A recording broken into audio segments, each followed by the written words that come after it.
relevant that they are human?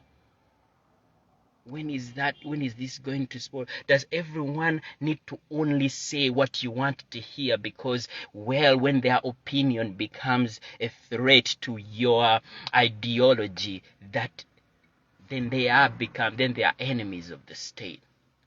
I've seen a picture of a Ugandan, and it has been shared on my stories. I've seen a picture of a Uganda holding a flag, and men in uniform that are supposed to defend that flag attacking that man.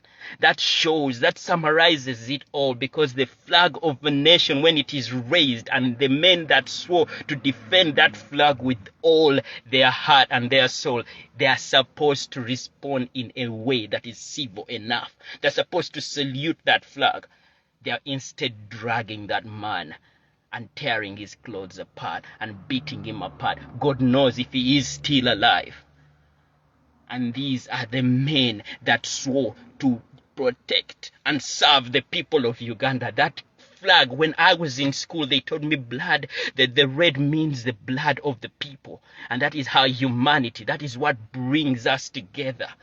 Yellow is the sunshine, the beautiful sunshine that goes all and just because we are along the equator, they told us that. And black is the color of our skin. And someone is dragging a Ugandan with a flag and is dressed in the uniform having taken an oath, unless you don't take that oath before you join the military or the police. But if you take an oath to say that I am protecting the nation of Uganda, I have sworn to protect the nation of Uganda, then it means you're supposed to say and to salute that flag. But they are dragging this young man who is holding the black, yellow, and red. What disrespect. In America here, for someone to kneel, to say and to burn the flag of the United States, that is treason. And I believe that should be the same in every country. If you're burning the flag of a nation and you claim to be the citizen of that nation, that is treason case.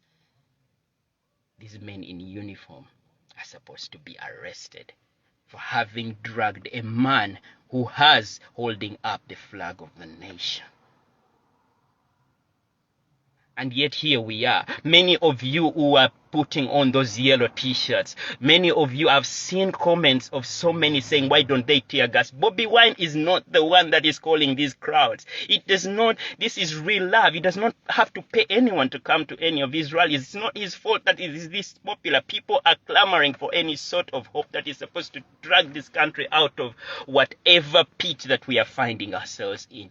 The pit of impunity, the pit of corruption, the pit of lies and endless and senseless destruction of all institutions. Our land is being grabbed.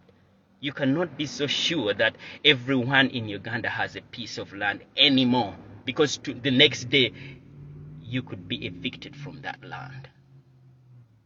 And that is a basic human right. It is not his fault that Bobi Wine represents the biggest percentage of our population. Hence, people are going to come to his rallies. It is the police that is supposed to control these crowds and enforce any SOPs in a civil way, not by shooting people down and arresting their leader. It is not our fault that the president does not have as much popularity anymore. That is the reality. It is not our fault. People want to hear the president. And in their eyes, it's no longer Mr. Museveni. Unfortunately, it's no longer. If you fail, it is not Bobi Wine. Bobi Wine is not supposed to be everywhere. He is not supposed to be in that pond that people were swimming across so that they can come and see him.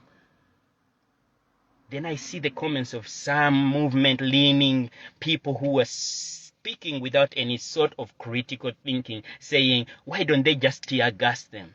My friend, you're there drumming along at the tune of the money that the president is dishing out. My friend, you're there in that yellow corner and you're saying, I was once in the movement.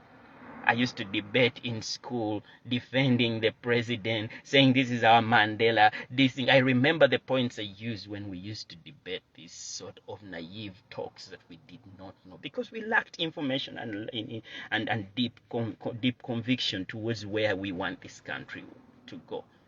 But I'm no longer that kid. I see, I've experienced